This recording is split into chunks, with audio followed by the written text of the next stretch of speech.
کتنا بڑا آپ دیکھیں نا، آپ یہ دیکھیں میرے پاس یہ کشف المحجوب شریف رکھی ہوئی ہے، آپ کے ایک شاگرد ہیں، اس کا میرے پاس یہ صفحہ نمبر 84 اگر کوئی دیکھنا چاہے، شیخ ابو سعید غزنوی آپ کے شاگرد ہیں۔ وہ داتا صاحب رحمہ اللہ سے، آپ داتا صاحب کے علم کا اندازہ لگائیں، وہ داتا صاحب رحمہ اللہ سے ایک سوال کرتے ہیں، کہتے ہیں کہ مجھے تحقیقی طور پر یہ بتائیے کہ طریقت اور تصوف اور ان کے مقامات کی کیفیت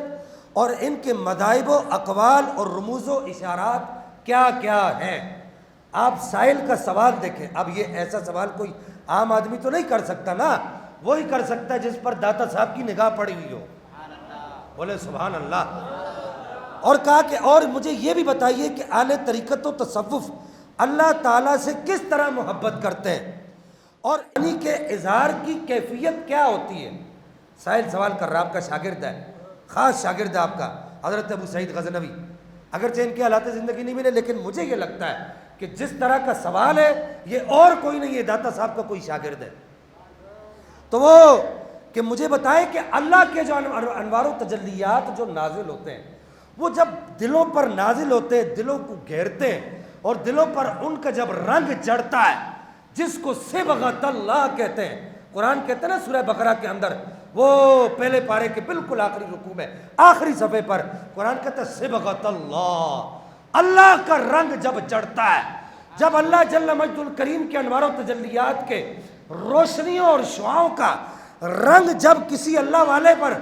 چڑھتا ہے اور چڑھ کر جب وہ اس کو گھیرتا ہے تو وہ کس طریقے سے، وہ کیا کیفیات ہوتی ہیں۔ اور مجھے یہ بھی بتائیے، داتا صاحب سے پوچھ رہا ہے، کہتا ہے بندہ نواز یہ بھی بتائیے کہ اس کی حقیقت کیا ہوتی ہے، اور وہ عقلوں سے حجاب میں یہ ساری چیزیں عقلوں سے حجاب میں کیوں ہوتی ہیں، عقل ان سب چیزوں کو تسلیم کیوں نہیں کرتی، اور نفوس انسانیہ اس کی حقیقت کو کیوں نہیں سمجھ پاتے، اور صوفیہ کرام کی ارواح، سوال چل رہا ہے ابھی تک، اور صوفیہ کرام کی ارواح کو اس کی معرفت سے کیسے راحت و آرام ملتا ہے۔ کہتے ہیں کہ سائل سوال کرتے، کہتے ہیں جب صبغۃ اللہ، اللہ کا رنگ جب کسی پر چڑھتا ہے، جب اللہ کی تجلیات اور اس کے انوار ربانی جب اس کے دل کا گھیرا کرتے ہیں، تو پھر اس پر کس طریقے سے وہ کیا کیفیات ہوتی ہے، اور اس کی روح کیسے اس کی معرفت حاصل کرتی ہے، اور ان انوار و تجلیات کو حاصل کرنے کے بعد اس کو کیا آرام اور سکون کی کیفیات حاصل ہوتی ہیں۔ اور کہتے ہیں کہ نیز اس ضمن میں یہ باتیں کر کے کہتے ہیں، سائل کہہ رہا ہے، آپ کا شاگرد کہہ رہا ہے کہ اس ضمن میں جن باتوں کا جاننا ضروری ہے، کہا یہ تو میں نے کہہ دیا، لیکن اس کے علاوہ بھی جو باتیں اس ضمن میں جاننا ضروری ہے وہ مجھے ارشاد فرمائیے۔ ایک لمحے کے لیے رک جائیے، ایک لمحے کے لیے رک جائیے۔ آپ سوال دیکھ رہے کیسا، سوال کتنا عجیب و غریب ہے۔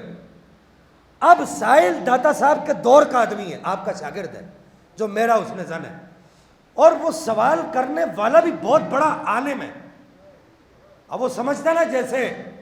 ہمارے ماضی قریب میں ایک بہت بڑے جو ہے وہ شاعر گزرے، شاعر مشرق علامہ اقبال، قلندر لاہوری جس کو بابا جی کہا کرتے تھے، قلندر لاہوری، کہتے تھے 10 اقبال، کہتے تھے نا 10 اقبال۔ وہ کس طریقے سے عثمان غازی نے جو ہے وہ دنیا کو مسخر کیا تھا، تو وہ علامہ پڑھتے تھے، بابا جی پڑھتے تھے، وہ کہتے تھے کہ نکل کے روما سے جس نکل کے صحراؤں سے روما کو جس نے الٹ کر رکھ دیا، سنا ہے قدسیوں سے میں نے کہ وہ شیر پھر بیدار ہو گیا ہے۔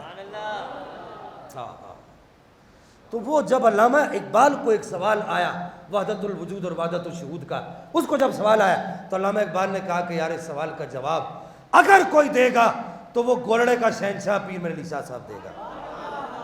اور اس نے باقاعدہ اپنے خط کے اندر لکھا، اس نے کہا پیر صاحب عالم دنیا میں اور بہت سارے ہیں، لیکن اقبال کی نظر اگر کسی پر جمتی ہے تو وہ آپ کی ذات پر جمتی ہے۔ یعنی میرا سوال اتنا اعلیٰ ہے، اگر میرے سوال کا جواب کوئی دے سکتا ہے تو وہ گولڑے کا شہنشاہ رسول اللہ کا منظور نظر اور ختم نبوت کا صحیح محافظ اور پاسبان جس کو دنیا میرے علی شاہ کہتی ہے، میرے سوال کا جواب اگر کوئی دے سکتا ہے تو وہی دے سکتا ہے۔ اسی طریقے سے داتا صاحب کے ساتھ ہوا۔ اب صرف یہ ایک سوال ہے، بظاہر تو یہ ایک سوال ہے، اگر آپ کبھی کشف المحجوب شریف کھولیں اور اس کا ابتدائی جو کچھ صفحات ہیں وہ پڑھیں تو آپ صرف اس پیراگراف کو پڑھ لیں تو میں سمجھتا ہوں جمعہ کے جمعے لگ سکتے ہیں اس پیراگراف کو سمجھنے سمجھانے میں۔ داتا صاحب سے صرف یہ ایک سوال کیا گیا، یہ ایک سوال نہیں ہے، یہ سینکڑوں سوالات ہیں ایک سوال کے اندر، تو داتا صاحب رحمہ اللہ نے اس ایک سوال کے جواب میں یہ پوری کتاب لکھی۔ اونچا بولو سبحان اللہ۔ ایسا عالم دیکھا کبھی؟ سوال ایک ہے اور جواب کتنی بڑی کتاب لکھی، کتنی بڑی کتاب لکھی۔